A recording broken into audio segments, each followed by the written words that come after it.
আজকে যেটা দেখবো আমরা সেটা ডিলেট কিভাবে করে। তো আমি ডিলেটের কোডটা রেডি করে রাখছি। ডিলেট একেবারে ইজি, ডিলেট কোনো ঝামেলা না, ডিলেট একেবারে ইজিতেই করা যায়।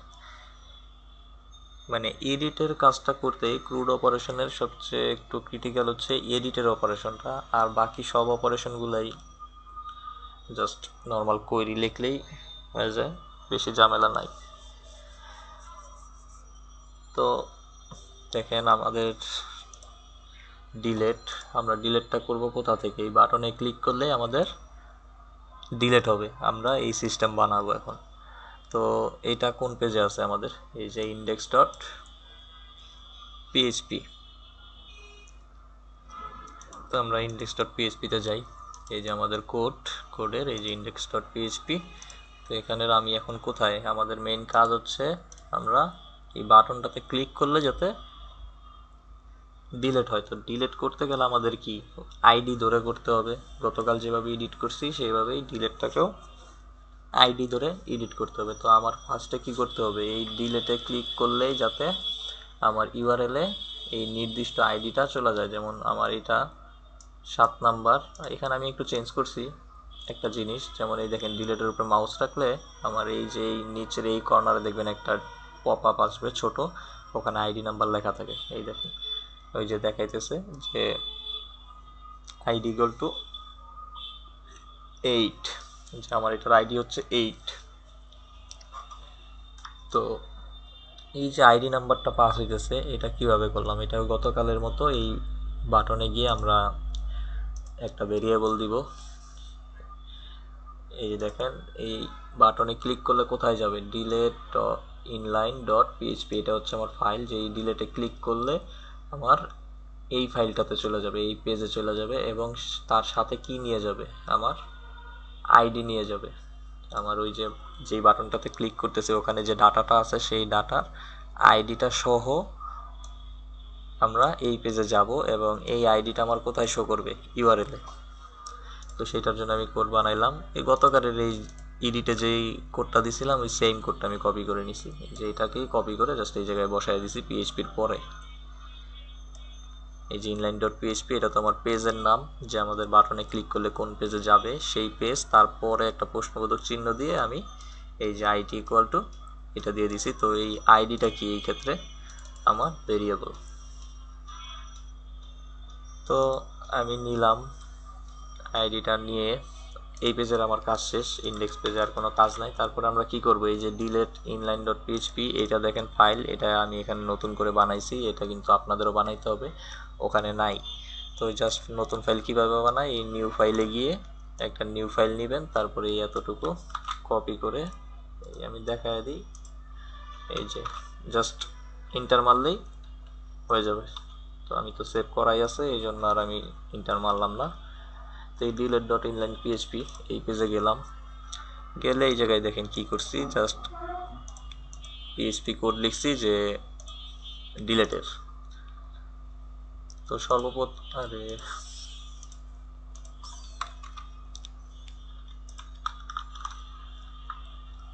তো আমরা পিএইচপির স্টার্টিং এন্ডিং নিলাম। তারপরে দেখেন ফার্স্ট একটা কাজ করছি, সেটা কি?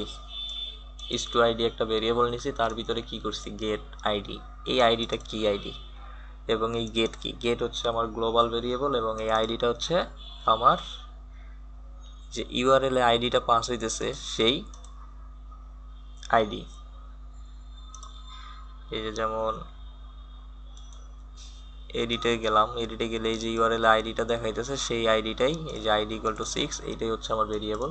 তো আমি এই ভেরিয়েবলটাকেই এই জায়গায় ধরলাম যে আমি যখনই বাটনটাতে ক্লিক করব এবং ওই ক্লিক করার সাথে সাথে আমি একটা আইডি পাবো, এবং সেই আইডিটা আমি কোথায় রাখছি? এই আইডি নামের ভেরিয়েবলে স্টোর করে রাখছি। সেটা কোথায়?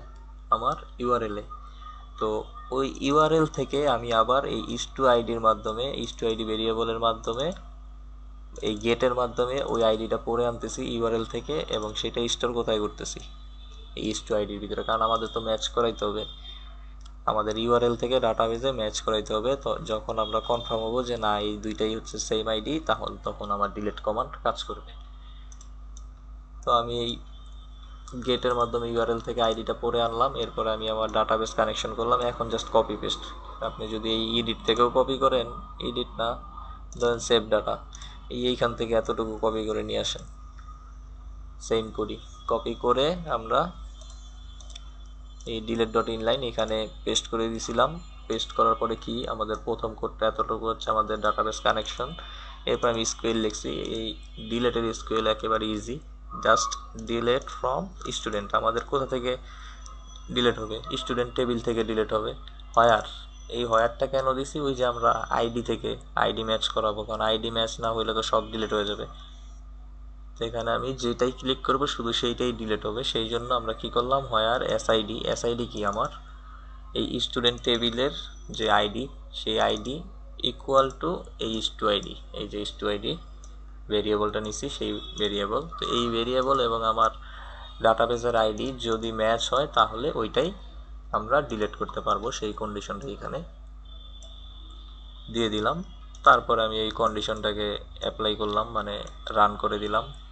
MySQL কোয়েরি কানেকশন এসকিউএল, এই যে কানেকশন এবং এসকিউএল এই দুইটার ভেরিয়েবল আমার জায়গায় দিতে হয়, ভেরিয়েবল না প্যারামিটার, সেটাকে আমি রেজাল্টের ভিতরে রাখলাম। আমার কোয়েরি অ্যাক্টিভ কোয়েরি, মানে কোয়েরিটা যে অ্যাক্টিভ করলাম, সেই কোয়েরি অ্যাক্টিভ করে যে রেজাল্টটা ও পাবে, সেই রেজাল্টটাও কোথায় রাখছে? এই রেজাল্ট ভেরিয়েবলের ভিতরে রাখছে। তারপর আমরা হেডার দিছি, যেটা অন্যগুলোতেও দিছিলাম, যে লোকেশন আমাদের ডিলেট হয়ে গেলে কোথায় যাবে, রিডাইরেক্ট হয়ে পেজ। আমাদের ডিলেট হয়ে গেলে আমাদের হোম পেজে চলে আসবে, মানে আমাদের ইন্ডেক্স পেজে। আমি সেই রাউটটা বা লোকেশনটা এই জায়গায় লিখে দিলাম, যেভাবে আমার লোকাল হোস্টে আছে। তারপরে আমি ডাটাবেস অন করা ছিল সেটাকে ক্লোজ করে দিলাম। বাস, এতটুকুই আমাদের কোড। আজকে ডিলেট একেবারে ইজি, ডিলেট করতে কোনো ঝামেলা নাই। যেমন হোম পেজে চলে যাই, যেমন এই যে 7 নাম্বার, আমি এইটাই ডিলিট করব। জাস্ট এই যে দেখেন, ডিলেটে ক্লিক করলাম, ডিলিট হয়ে গেল। যদি ডাটাবেসে যাই,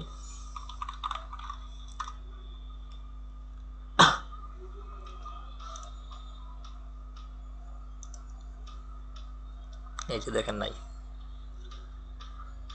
আমাদের ডাটাবেস থেকে এটা চলে গেছে। যদি আমরা আরেকটা নতুন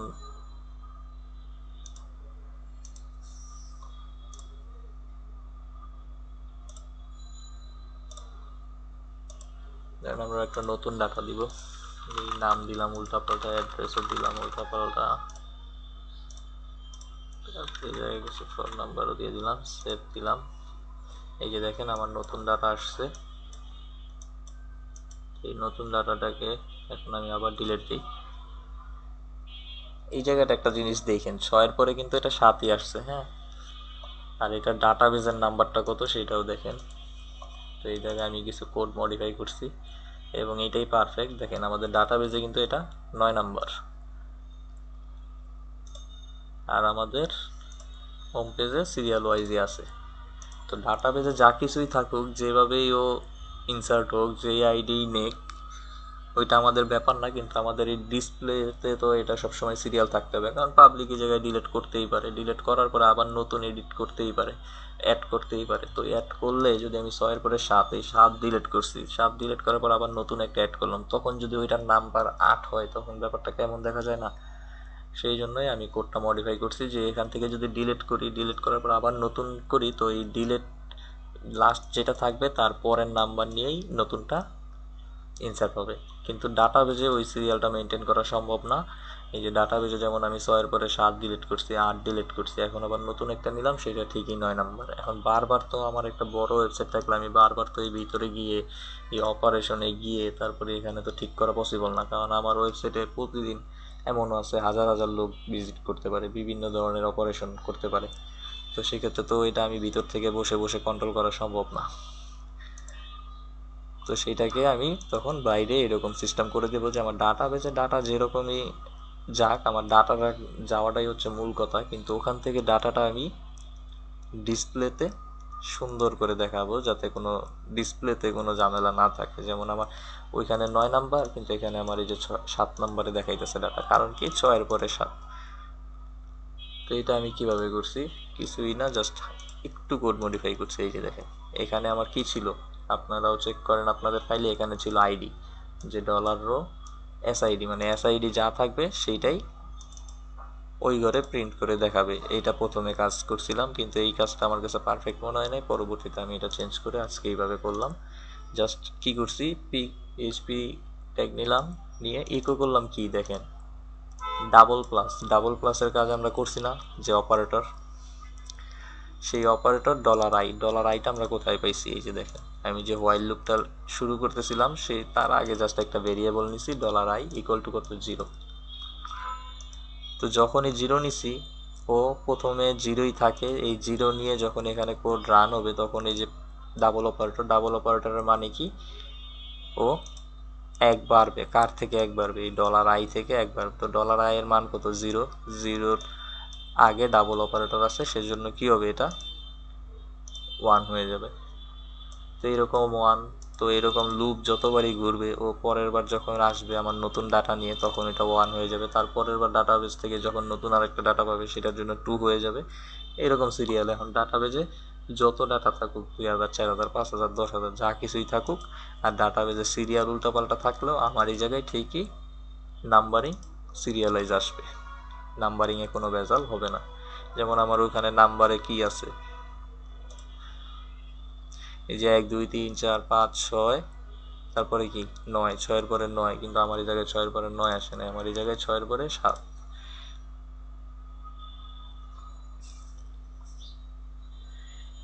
এইটাই হইতেছে ব্যাপার। যেমন আমি আরেকটা মাঝখান থেকে ডিলিট করে দেখাই, যেমন এমন এটা ডিলিট করি, এই যে দেখেন আমি ডিলিট করছি তারপরে কিন্তু আমার সিরিয়াল অটোমেটিক ঠিক হয়ে গেছে, 1 2 3 4 5 6। আমি যদি এই জায়গায় যাই এখানে কিন্তু আমার সিরিয়াল ঠিক থাকবে না, দেখেন 1 2 3 5 6 9, 1 2 3 এর পরে 4 নাম্বারে ছিল এটা আমি ডিলিট করে দিছি, ওইটার এই জায়গায় সিরিয়ালটা ঠিক নাই। যদি আমি এই এসআইডি দিয়েই এখানে দিয়ে রাখতাম, প্রিন্ট করে রাখতাম, তাহলে কিন্তু আমার সিরিয়ালটাও এইরকমই আসতো, এইখানে যেমন দেখাইতেছে। তো একজন মানুষ বা একজন ভিজিটর যখন এই পেজে আসতো, এসে যদি দেখতে এরকম সিরিয়াল, তখন সে ঘাবড়ে যেত, আসলে কি সিরিয়াল এমন কেন। তো আমাদের ডাটাবেজে যা কিছুই থাকুক, আমরা ডাটাবেজ থেকে ডাটা ঠিকঠাক মতো এনে পিএইচপিতে ঠিকঠাক করে তারপরে আমরা ব্রাউজারে ডিসপ্লে করব। তো এই ছিল ক্রুড অপারেশন। এখন এই ডিলেটের এই ব্যাপারটা দেখাইতে চাইছিলাম, কিন্তু ডিলেটের এই ব্যাপারটা এখন আর দেখার লাভ নাই, কারণ আমাদের ম্যাক্সিমাম ওয়েবসাইটে কোড হয় এরকম যে আমরা ক্লিক করব ডিলেট হবে। দেখেন এখন আমি এই জায়গায় যে আইডি ধরে ডিলেট করব, এখানে তো আইডির সিস্টেম দেওয়া এই ডিজাইনে, যে আইডিটা দিব এবং ডিলেট দিব, তাহলে ওই আইডিটা ডিলেট করে দিবে। তো আমি এখানে আইডিটা কিভাবে জানবো, কারণ নর্মাল একজন ইউজার সে কিন্তু এখানে এসে এইটার আইডি কত সেটা বুঝতে পারবে না, কিন্তু এটা বোঝা যায়। যেমন এই জায়গায় আমি যখন মাউসটা রাখি তখন নিচে দেখাইতেছে এই যে আইডি 9, কিন্তু এটা তো আর নর্মাল ইউজাররা বুঝবে না, কারণ এই নিচে এটা খেয়াল কেউ করে না যে ছোট্ট একটু করে লেখাটা আসতেছে এবং এখানে যে কেমন কোড হাবিজাবি লেখা, তো এই জায়গায় পাবলিক বুঝতেই পারবে না এই জায়গায় আসলে কি। তো এই জন্য আজকে আর আমি এইগুলো দেখাইতেছি না, এই দুইটার জন্য আমি আপনাদের আলাদা একটা ভিডিও ওইটা আমি স্পেশালি করে তারপরে ইউটিউবে দিয়ে দিব এবং সবাইকে জানাই দিব না এই দুইটা পোর্শনের কাজ। তো আমরা আমাদের মূল যে কাজটা ক্রুড অপারেশন অতটুকু দেখলাম, যে ক্রিয়েট করলাম, আমরা অ্যাডের মাধ্যমে ক্রিয়েট করতে পারি, রিডের মাধ্যমে আমরা এই যে হোম পেজে ডাটা পরে আনতেছি, তারপরে আপডেটের মাধ্যমে আমরা এই যে এডিট আপডেট করতে পারতেছি, তারপরে ডিতে কি ডিলেট, আমরা এই যে ডিলেট করতে পারতেছি, যেখানে ডিলেট করতেছি সেটা ডিলেট হয়ে যাইতেছে। তো এই ছিল আমাদের ক্রুড অপারেশন। তো পিএইচপি এখানেই শেষ না, পিএইচপি আপনাদের আরও অনেক জানতে হবে। পিএইচপি তো এই জায়গায় আমি জাস্ট আপনাদের একেবারে বেসিকটা দেখাইলাম, কারণ পিএইচপির সেক্টর অনেক বড়, অনেক কাজ আছে, কিন্তু যতটুকু বেসিক দেখাইছি এর দ্বারা আপনারা পরবর্তীতে অ্যাডভান্স শিখতে গেলে আপনাদের অনেক ইজি হবে, এমন মনে হবে না যে একেবারে নতুন আমি কিছুই বুঝতেছি না। তখন ওই অ্যাডভান্সেও যা বুঝাবে তখন আপনারা ক্যাচ করতে পারবেন ব্যাপারগুলো। ইজিলি, খুব বেশি প্রবলেম হবে না। তো এই ছিল ক্রুড। তো আজকে আর পিএইচপি নিয়ে আলোচনা করব না, আমরা ওয়ার্ডপ্রেসে চলে যাব।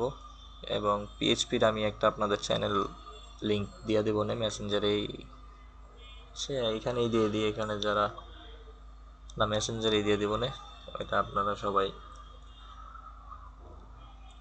ওর ভিডিও আছে অনেকগুলো, যদি পুরাটা শেষ করতে পারেন পিএইচপি সম্পর্কে অনেক ধারণা পাবেন। ওখানে একটা দুইটা প্রজেক্টও আছে, ছোট ছোট প্রজেক্ট করা আছে, ওই প্রজেক্টগুলো করতে পারবেন।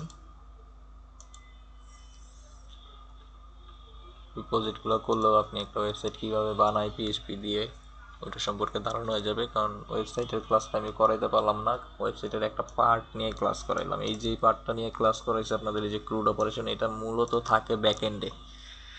যে পাবলিক ফ্রন্ট এন্ড ডিজাইনে এই জিনিসগুলো দেখবে না, এই যে কাজ, এডিট, ডিলেট, তারপরে এই যে রিড, তারপরে ক্রিয়েট, এই কাজগুলো মূলত থাকে ব্যাকএন্ডে, যেখানে কোনো নর্মাল ইউজার লগ ইন করতে পারে না। ওখানে শুধু ওয়েবসাইটের মালিক বা অ্যাডমিন যারা, তারাই লগ ইন করতে পারে। এবং ওই পোর্শনটাতেই, ওই ব্যাকএন্ড পোর্শনেই এই টাইপের কাজগুলো বেশি হয়, এই ক্রুড অপারেশনের কাজগুলো বেশি হয়।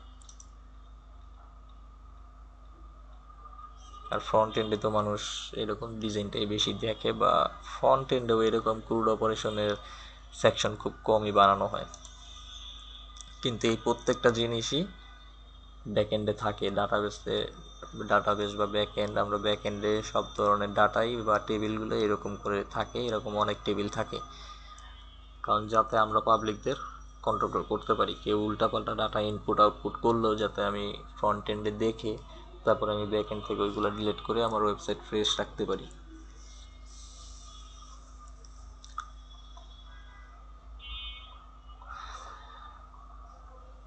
তো এই ছিল ক্রুড অপারেশন। আমরা ক্রুড কাইটা দিয়ে এখন আজকে আমি আপনাদের আরেকটা জিনিস দেখাবো, সেটা হচ্ছে ওয়ার্ডপ্রেসটা কীভাবে ইনস্টল করে লোকাল হোস্টে। কারণ আপনাদের কারোই ডোমেইন এবং হোস্টিং নাই। ওয়ার্ডপ্রেস ডিরেক্টলি ডোমেইন হোস্টিংয়ে সেট আপ দিয়েও কাজ করা যায়। তো যেহেতু ডোমেইন হোস্টিংয়ের ব্যবস্থা নাই আর ডোমেইন হোস্টিং কিনতে হয়, তো যেহেতু বিগিনার, শুধু শুধু আগেই টাকা পয়সা ইনভেস্ট করার কোনো দরকার নেই। আগে আমরা লোকাল হোস্ট থেকেই ভালো করে কাজ করা শিখি, তারপরে ভালো ভালো ওয়েবসাইট বানানো শিখি, পরবর্তীতে আমরা লোকাল হোস্ট কি বলে হোস্টিং ডোমেইন নিয়ে কাজ করব। আমাদের এখন আর কোডিং এর প্রয়োজন নাই, জ্যাম্পের প্রয়োজন আছে, যেহেতু লোকাল হোস্ট দিয়ে কাজ করব। তো জ্যাম্প কানেকশন থাকুক, এটা যখন আছে তো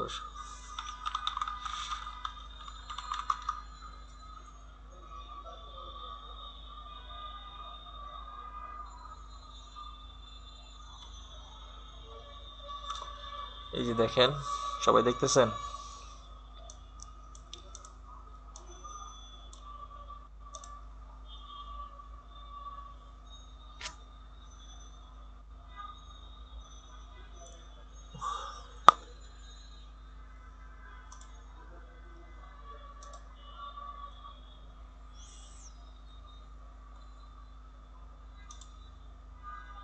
দেখেন wordpress.org, এই ওয়েবসাইটে যেতে হবে। এটা ওয়ার্ডপ্রেসের ওয়েবসাইট, এখানে থিম, প্লাগইন, মানে ওয়ার্ডপ্রেস নিয়ে বিভিন্ন কথাবার্তা আছে। এই যে ওয়ার্ডপ্রেস দিয়ে কীভাবে, দেখেন এই যে নর্মাল ওয়েবসাইট, এটা ওয়ার্ডপ্রেসের ড্যাশবোর্ড, মোবাইল ভার্সন, এই যে বিভিন্ন হাজার হাজার থিম। ওয়ার্ডপ্রেস বর্তমান বিশ্বেও যত ওয়েবসাইট আছে তার 50-60%ই শুধু ওয়ার্ডপ্রেস দিয়েই বানানো, বাকিগুলো হচ্ছে অন্যান্য টেকনোলজি। তো বুঝতেই পারতেছেন ওয়ার্ডপ্রেসের চাহিদা কেমন। আর এবং এটা নর্মাল ইউজারদের জন্য হ্যান্ডেল করা খুবই ইজি, কোনো কোড লেখা লাগে না, কিছুই লেখা লাগে না, জাস্ট ড্রাগ অ্যান্ড ড্রপ। অনেক লোক আছে যারা কোডিং বা ওয়েব ডেভেলপিং সম্পর্কে কিছুই জানে না, কিন্তু তাদের 2-4টা নিজস্ব ওয়েবসাইট আছে এবং সেইগুলো ওয়ার্ডপ্রেসে করা।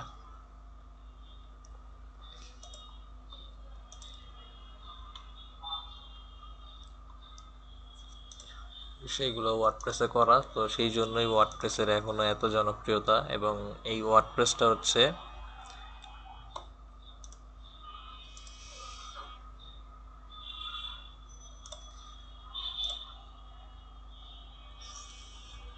এই ওয়ার্ডপ্রেস মূলত হচ্ছে পিএইচপি দিয়ে বানানো। এই ওয়ার্ডপ্রেস ফুল এটা একটা কি, ওয়ার্ডপ্রেসটাকে কি বলে, সিএমএস মানে কন্টেন্ট ম্যানেজমেন্ট সিস্টেম। তো এই ওয়ার্ডপ্রেসটার যে ব্যাক এন্ড কোড, এই ওয়ার্ডপ্রেসও তো কেউ না কেউ বানাইছে। এটা তো আর ডাইরেক্ট একটা প্রযুক্তি হিসাবে আসে নাই, কোনো না কোনো ল্যাঙ্গুয়েজ দিয়ে তৈরি। তো এই ওয়ার্ডপ্রেসটা হচ্ছে পিএইচপি ল্যাঙ্গুয়েজ দিয়ে তৈরি, এর ব্যাক এন্ড কোড হচ্ছে পিএইচপি। এই যত থিম দেখবেন, যত প্লাগ ইন দেখবেন, এই ওয়ার্ডপ্রেসটা সম্পূর্ণ কাজই হয় থিম এবং প্লাগ ইনের উপর বেস করে। তো এই যে থিমগুলা বানায়, এই থিমগুলা তো কেউ না কেউ বানাইছে, তারপরে এই প্লাগ ইন এগুলোও কেউ না কেউ বানাইছে। তো এইগুলা যে বানাইছে সে তা মনে করেন পিএইচপি দিয়ে বানানো হয়েছে। এদের ব্যাক এন্ড কোডে যখন আপনারা যাবেন তখন দেখবেন এইগুলা পিএইচপি দিয়ে বানানো। এবং পিএইচপির ওয়ার্ডপ্রেসে হচ্ছে পিএইচপির সবচেয়ে বেশি যেটা ইউজ হয় ফাংশনের কাজগুলো বেশি ইউজ হয়। এই ওয়ার্ডপ্রেসের প্রত্যেকটা কাজ, প্রত্যেকটা পোর্শনের কাজে ফাংশন ইউজ হয়, ফাংশন। কারণ ফাংশনের কাজগুলোই হচ্ছে রিউজেবল কাজ, যে একবার বানাইছেন সেটা বিভিন্ন ডাটা নিয়ে ও ওর মতো কাজ করবে অটোমেটিক। তো আমরা এত ডিপলি ওয়ার্ডপ্রেস আলোচনা করার লাভ নাই। এটা যখন আপনারা ওয়ার্ডপ্রেস শিখবেন, আগে ওয়ার্ডপ্রেস কাস্টমাইজেশন শিখেন। আমি আপনাদের যেটা দেখাবো ওয়ার্ডপ্রেস কাস্টমাইজেশন। যখন এই কাস্টমাইজেশনে আপনারা বস লেভেলের হয়ে যাবেন, মানে 20টা 30টা 50টা 100টা ওয়েবসাইট যখন বানাবেন, তখন মোটামুটি আপনাদের কাস্টমাইজেশন আর হবে না, কাস্টমাইজেশনের এক্সপার্ট হয়ে যাবেন আপনারা। তারপরে আপনারা ওয়ার্ডপ্রেসের theme development, plug in development এইগুলো নিয়ে পড়ালেখা শুরু করবেন। ওই তখন ঘাটাঘাটি করলে আপনারা এই থিম কিভাবে বানায়, প্লাগ ইন কীভাবে বানায় সেরকম অনেক কিছু পাবেন। এবং এইগুলো কিভাবে কি বানায়, কোড কেমন, তখন এটা শিখে নেবেন। কারণ ওয়ার্ডপ্রেসে কাজ করতে গেলে কাস্টমাইজেশনেও আপনারা অনেক কাজ পাবেন। পরিচিত যখন আপনি খুব ভালো কাস্টমাইজেশনের কাজ করতে পারবেন, তখন দেখবেন যে আপনি আপনার পরিচিতদেরকেও বলতে পারবেন যে ওয়েবসাইট বানাইবা নাকি, আমি তো ওয়েবসাইট বানাইতে পারি। তো এখন তো কেউই বলতে পারবেন না, কারণ আপনাদের ওই সাহসও হয় নাই বা ওইরকম কাজও জানেন না। তো মোটামুটি কাস্টমাইজেশন শিখে গেলে আপনারা ছোটোখাটো অনেকের ওয়েবসাইট বানিয়ে দিতে পারবেন বিভিন্ন থিম প্লাগ ইন ইনস্টল করে। তো এরকম করে করে যখন একটা মার্কেট হবে, তারপরে ফাইবারেও আপনাদের কাস্টমাইজেশনের উপরে অনেক কাজ আছে, অনেক কাজ আসে যদি আপনারা ধরতে পারেন, তো সেইগুলোও করতে পারবেন। তো একটা পর্যায়ে কাস্টমাইজেশনের পরে আপনাদের একটু অ্যাডভান্সে যাইতেই হবে, কারণ শুধু কাস্টমাইজেশন থেকে দিয়ে পরে থেকে তো লাভ নাই। কারণ আপনাদেরকে ওই যেসব সাইট বানানো হয় সেই সব সাইটের মডিফাই সম্পর্কেও জানতে হবে। কারণ অনেকে থিম কিনবে, অনেকে ওয়েবসাইট বানাবে, তাদের থিমের ভিতরে তো কিছু লিমিটেশন আছে। আপনার থিমটা যেরকম বানানো আছে, আপনি যত ধরনের ডিজাইন করেন, ও ডেভেলপার যা বানাইছে তার বাহিরে কিন্তু আপনি যাইতে পারবেন না। আপনার এখন মনে চাইতেছে যে ও এই জিনিসটা ডান পাশে রাখছে, কিন্তু এই জিনিসটা আমার বাম পাশে হইলে খুব ভালো হইতো, তো এটা আপনি করতে পারতেছেন না, বা ও এরকম কোনো সিস্টেম রাখে নাই। তো সেই ক্ষেত্রে কি হবে, আপনাদের ভিতরে কোডে হাত দিতে হবে, একেবারে কোড যে সেই কোড মডিফাই সম্পর্কে জানতে হবে। কারণ কোডটা মডিফাই করতে পারলেই তো আপনি এটাকে ডান থেকে বামে নিয়ে আসতে পারবেন। তো এই যে ব্যাপারটা, সেটা হচ্ছে অ্যাডভান্স লেভেলের জ্ঞান। এবং ওই অ্যাডভান্স লেভেলে যাওয়ার আগে আপনাদেরকে কাস্টমাইজেশন খুব ভালো করে শিখতে হবে। এবং অ্যাডভান্স লেভেলের জ্ঞানে যাইতে পারলে সেই জায়গায় হিউজ ইনকাম আছে, কারণ ওখানে তখন ছোট ছোট কাজ কিন্তু অনেক কাজ। ওয়ার্ডপ্রেসের যে ওই কোড মডিফাইয়ের যে কাজগুলো, এরকম কাজ মার্কেটে প্রচুর চাহিদা, সবচেয়ে বেশি কাজ চলে ফাইবারে এইরকম টাইপের কাজ। এবং সেগুলো রেটও অল্প থাকে, কিন্তু রেট অল্প থাকলেও আপনি একটা ওয়েবসাইট বানানোর কাজ বা পুরো মাসে দেখা গেল যে 4টা 5টা আপনি ওয়েবসাইট বানানোর কাজ পাইলেন, কিন্তু ছোট ছোট কাজ ডেইলি আপনি 5টা 6টা করে পাইতেছেন। তো কোনটা ভালো হিসাবে 5টা 6টা যে ডেইলি পাইতেছেন সেইটাই ভালো। কারণ আপনার 5টা ওয়েবসাইট থাকলেও, বানানোর কাজ থাকলেও সেটা আপনাকে পেইন দিবে। একটা ওয়েবসাইট বানাইতে গেলে অনেক ধরনের চিন্তা করতে হয়, কিন্তু ছোট ছোট কাজে তো কোনো চিন্তা নেই। ও আইসা বলবে যে আমার এই জিনিসটা ঠিক করো, তো আপনি ডাইরেক্ট সম্পূর্ণ ফোকাসটা এই এতটুকুর ভিত্তিতে দিতে পারতেছেন। এবং সেটা যদি আপনি এতটুকু পোর্শনের জন্য ফুল ফোকাস দেন, তখন আর আপনার অন্য কোনো টেনশন থাকে না, আর এই কাজটা কমপ্লিট করতেও বেশি সময় লাগে না। তখন আপনি আপনার বিভিন্ন ধরনের সাহায্য, test YouTube, Google, stack overflow যদি নাই পারেন বা বাইজা যান, সেক্ষেত্রে আপনি দেখবেন যে এটার সমাধান খুব তাড়াতাড়ি বের করা যায়, কারণ আপনার ফুল ফোকাসটা এটার উপরে।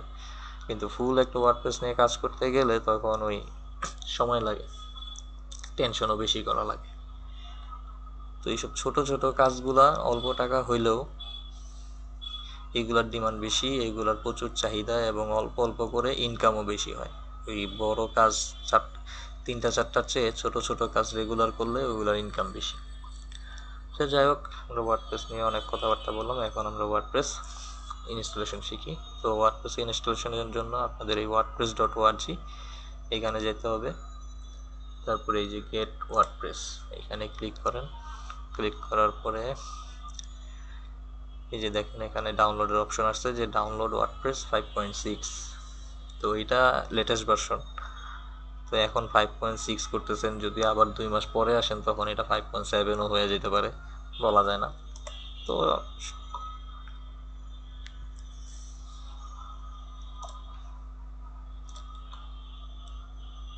এটা ডাউনলোড দিলাম।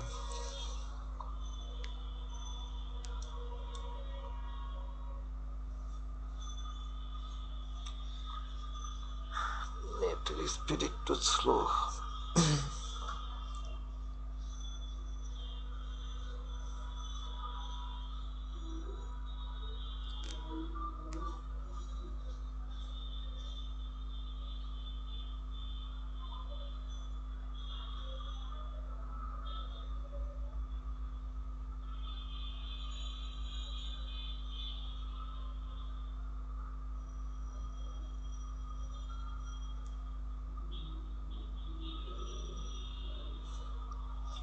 তো আমাদের ডাউনলোড হয়ে গেছে।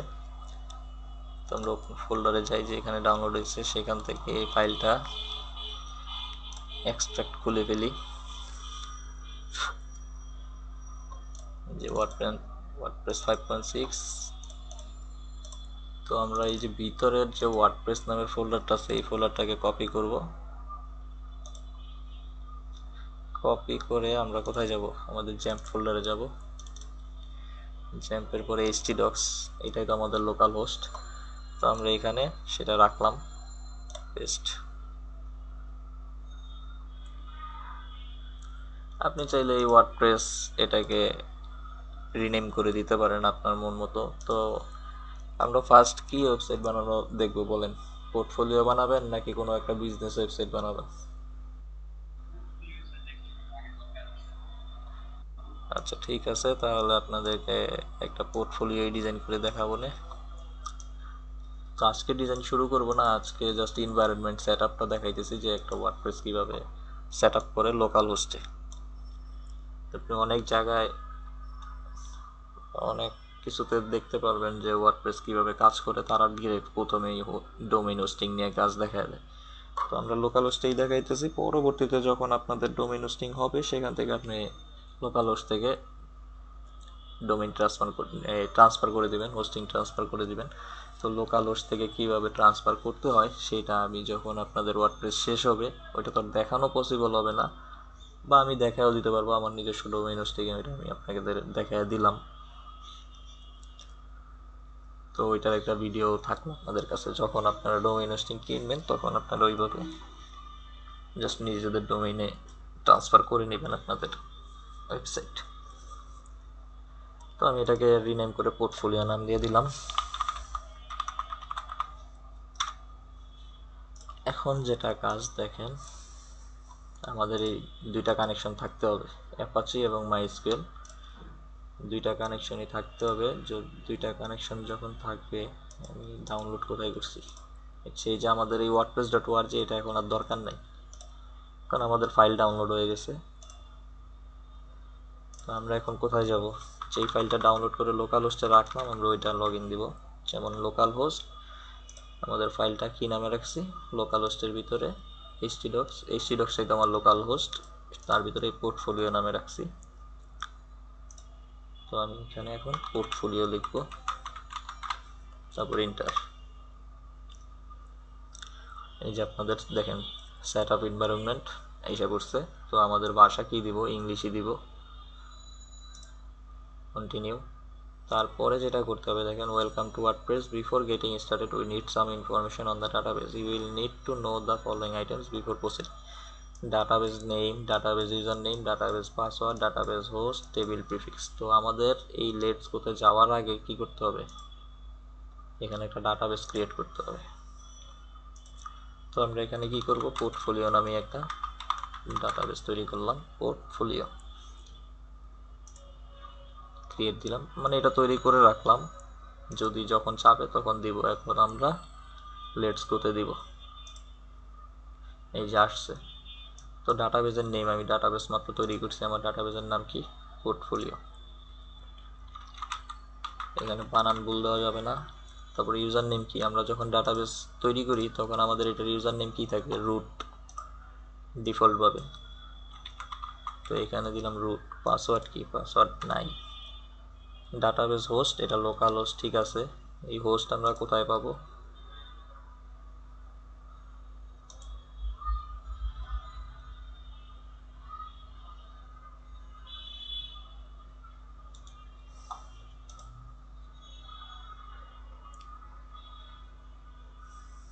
এই যে দেখেন লোকাল হোস্ট, দেখছেন এটা এরকম লোকাল হোস্ট লেখা থাকে,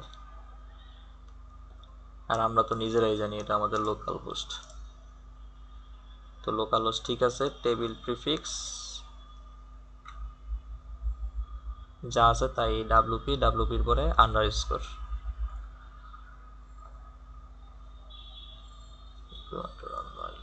হ্যাঁ ঠিক আছে। আমাদের তাহলে মূল কাজ কি, ডাটাবেজের কানেকশন করালাম কিভাবে, আমাদের পোর্টফোলিও, ইউজার নেম হচ্ছে রুট, ডাটাবেজ হোস্ট, টেবিল প্রিফিক্সটা ডাব্লুপির পর আন্ডারস্কোর, যেভাবে আছে এইভাবে, এটা আমরা হাত দিব না। তো আমরা সাবমিট করে দিই, এই যে আমাদের হয়ে গেল। তারপরে কি, রান দ্য ইনস্টলেশন। এখন আপনার এই ওয়েবসাইটের কিছু তথ্য আপনাকে দিতে হবে এই ওয়েবসাইটের জন্য যে বানাইতেছেন। তো আমরা সাইট টাইটেল কি দিব, মাই পোর্টফোলিও দিলাম আপাতত। একটা ইউজার নেম দেন, এটা যা খুশি তাই দিতে পারেন। এখানে দেখেন একটা ব্যাপার আছে, user name can have only alpha numeric character space underscore hyphen period and the @ symbol. তার মানে হচ্ছে এই জায়গায় একটা ইউজার নেম দিতে হবে সিম্বল টিম্বল নিয়ে। তো কি দেখাবো, সময় করে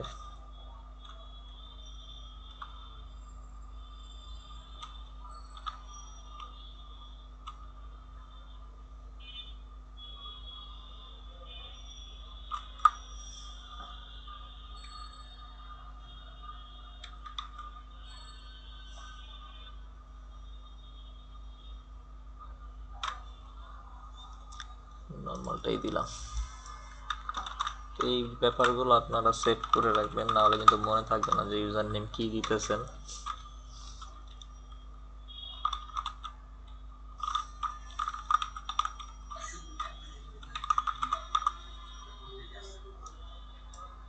অ্যাডমিন নিবে না তো, এখানে দেখছেন বইলাই দিছি ইউজার নিচে।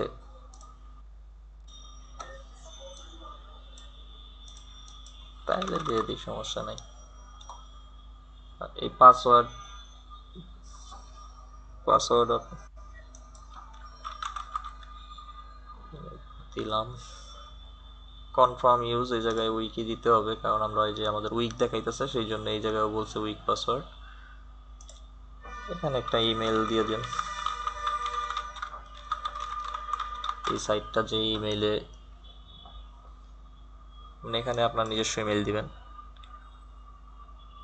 সার্চ ইঞ্জিন ভিজিবিলিটি এখন চাইলে দিতেও পারেন, নাও দিতে পারেন, কারণ আমরা তো আর এসইওর কিছু করতেছি না এখন। এসইওর কিছু যদি করা থাকে তখন এটা দিয়ে রাখতে পারেন। তো নর্মালি এটা ভিজিবিলিটি থাকবে, যদি আমরা না চাই সেই ক্ষেত্রে টিক চিহ্ন দিয়ে দেবো। এই যে লেখাই আছে discourage search engine from indexing this site, মানে এটা ইন্ডেক্স হবে না গুগলে। আর যদি এটা দিয়ে দিই তখন গুগলের ইন্ডেক্স হবে। তো কখন হবে, যখন আমরা ডোমেইন হোস্টিংয়ে ফাইল আপলোড করব। যতক্ষণ ডোমেইন হোস্টিংয়ে না যাবে ততক্ষণ তো আর এটা ইন্ডেক্সিং হবে না গুগলে, কারণ লোকাল হোস্ট থেকে তো আর গুগলে যাওয়ার কোনো চান্স নাই। তো এটা আমরা কিছু করলাম না, তারপরে ইনস্টল দিয়ে দিলাম।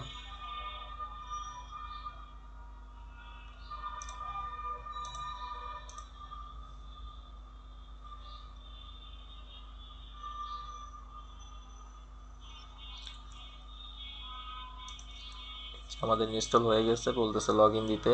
তো আমরা অ্যাডমিন দিছিলাম আমাদের ইউজার নেম পাসওয়ার্ড, তো আমরা লগ ইন দিই। তো এই দেখেন এই জায়গায় কিন্তু লগ ইনের একটা আছে, WP লগ ইন ওয়েবসাইট। ওইটা মনে রাখতেও পারেন, এই লিঙ্কটা কপি করে রাখতেও পারেন, আর না রাখলেও সমস্যা নাই। পরবর্তীতে কীভাবে আবার লগ ইন দিতে হয় সেটা দেখাচ্ছি।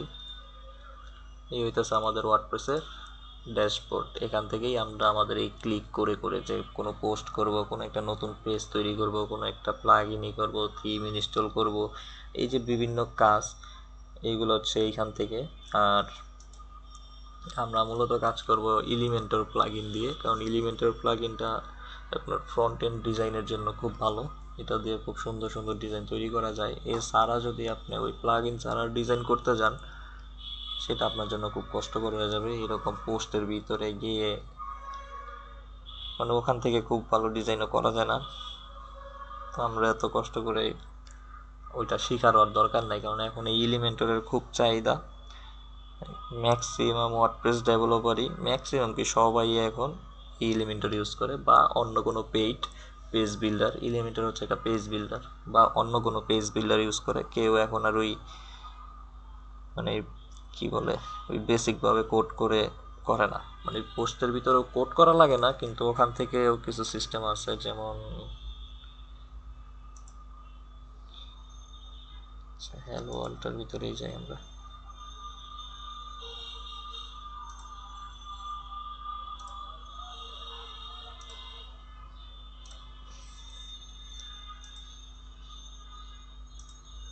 এই যে দেখেন এইখানে বিভিন্ন জিনিসপত্র আছে, এইগুলো দিয়ে দিয়ে এখানে কোড করা যায়, মানে ডিজাইন করা যায়, কিন্তু সেটা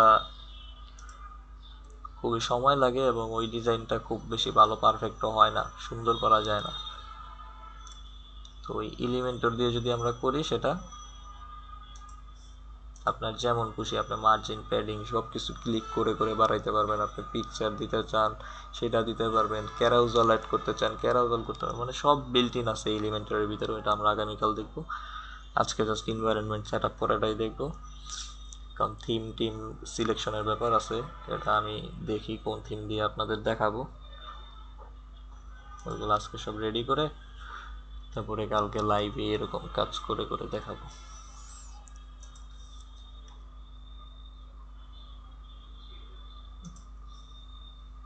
এই দেখেন আমরা যে সাইটটাই এই ওয়ার্ডপ্রেস ইনস্টল করছি তাতে কি হয়েছে, পোর্টফোলিওতে অলরেডি দেখছেন এটা অটোমেটিক কিছু জিনিস আইসা পড়ছে। মানে ওয়ার্ডপ্রেসের জন্য যা যা দরকার এখানে বিল্ট ইন। ওয়ার্ডপ্রেস তো বললাম না এটা একটা পিএইচপির সিএমএস।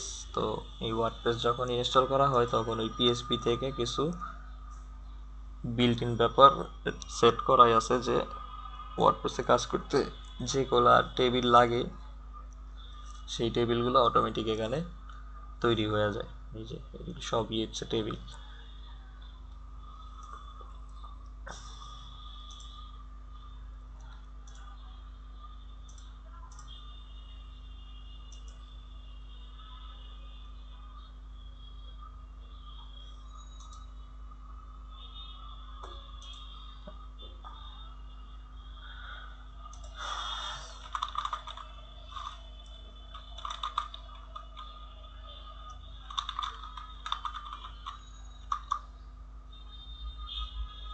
এই যে দেখেন এখন বর্তমানে ওয়ার্ডপ্রেসটা যখন সেট আপ করছি, তো আমাদের ওয়েবসাইট এই অবস্থায় আছে, কারণ এখন তো কোনো থিম দেওয়া নাই। ওর বিল্ট ইন যেটা দেওয়া আছে ডিফল্ট থিম, সেই থিমের ডিফল্ট ডিজাইন, সেই জন্য আমাদের যে অ্যাড্রেস সেটার ডিজাইনটা এই অবস্থায় আছে। এই হচ্ছে আমার ড্যাশবোর্ড।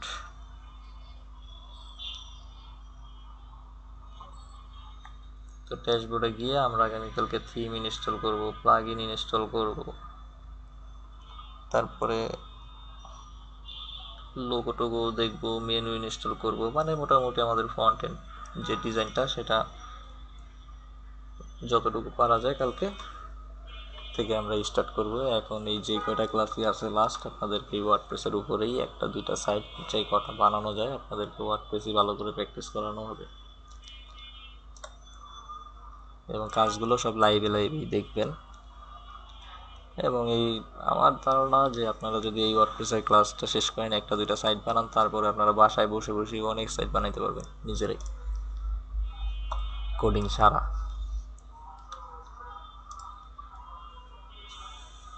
তো আপনাদের কাজ দেখানো ওই ফ্রি থিম দিয়ে, কারণ পেইড থিম তো আর এখন পাওয়া পসিবল না।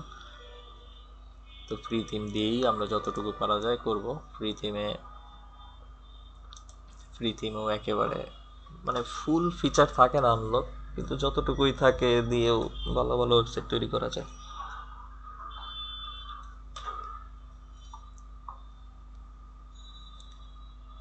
তো আপনারা সবাই এরকম ওয়ার্ডপ্রেসের এনভায়রনমেন্টটা সেট আপ করে রাখেন। আরেকটা জিনিস, এই যে লগ আউট দিলাম, তো লগ আউট দিলে আমি এই জায়গায় আবার কিভাবে আসতে পারি দেখি। লোকাল হোস্ট, তারপর হচ্ছে আমাদের পোর্টফোলিও। আমি যদি পোর্টফোলিও দিইও কিন্তু আমার ওই ড্যাশবোর্ডে যাচ্ছে না। তো এই ড্যাশবোর্ডে আমি কিভাবে যাব? এখন তো আর ওই যে মাই ড্যাশবোর্ড ওইটাও দেখতেছি না। এইখানে যাব, ওই যে আমরা ডাব্লুপি দিছিলাম প্রিফিক্স, এই ডাব্লুপি অ্যাডমিন দেন। আচ্ছা, ডাব্লুপি অ্যাডমিনে যাবে না, লগ ইন দিতে হবে।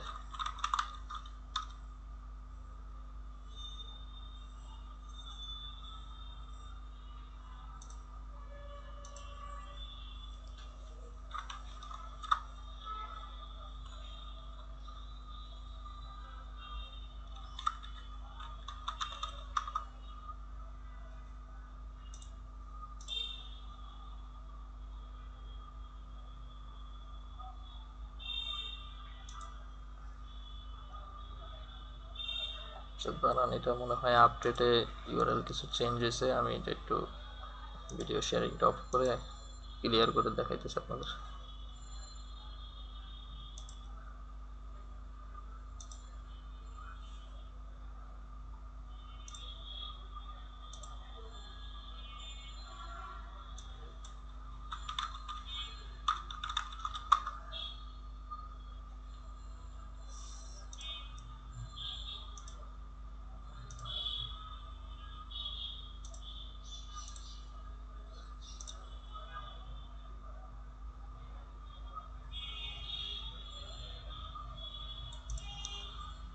কিছুই না, জাস্ট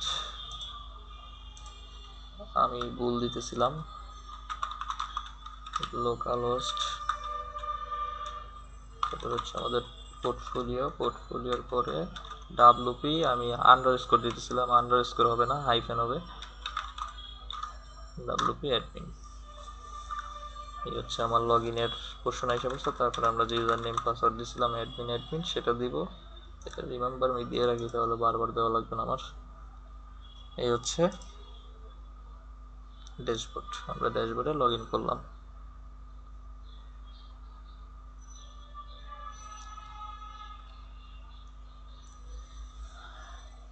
তো এই আজকে আর কোনো আপনাদের নতুন কিছু দেখাবো না। এই আপনারা এই ডিলেটের পোর্শনটা কাজ করবেন নিজেরা, এবং ওয়ার্ডপ্রেসটা সেট আপ দিবেন। তো কিভাবে দিবেন একেবারে সুন্দর মতো কিন্তু সব হাতে কলমেই দেখানো আছে। যদি কেউ বুঝতে সমস্যা হয়, আমি ভিডিও দিয়ে দিতেছি, কিছুক্ষণের ভিতরে আপনারা ভিডিও পেয়ে যাবেন। তো এই ভিডিও দেখে দেখে আপনার ওয়ার্ডপ্রেস সব রেডি করে রাখবেন। আগামীকাল কিন্তু লাইভে আমি মানে ওয়েবসাইট বানানো দেখাবো, কিভাবে ওয়েবসাইটের এক একটা কাজ করে। কালকে থিম ইনস্টল দেখাবো, প্লাগইন ইনস্টল দেখাবো, তারপরে কিছু সাপোর্টিং প্লাগইন ইনস্টল দেখাবো। এরপরে আমরা হোম পেজের ডিজাইন শুরু করব।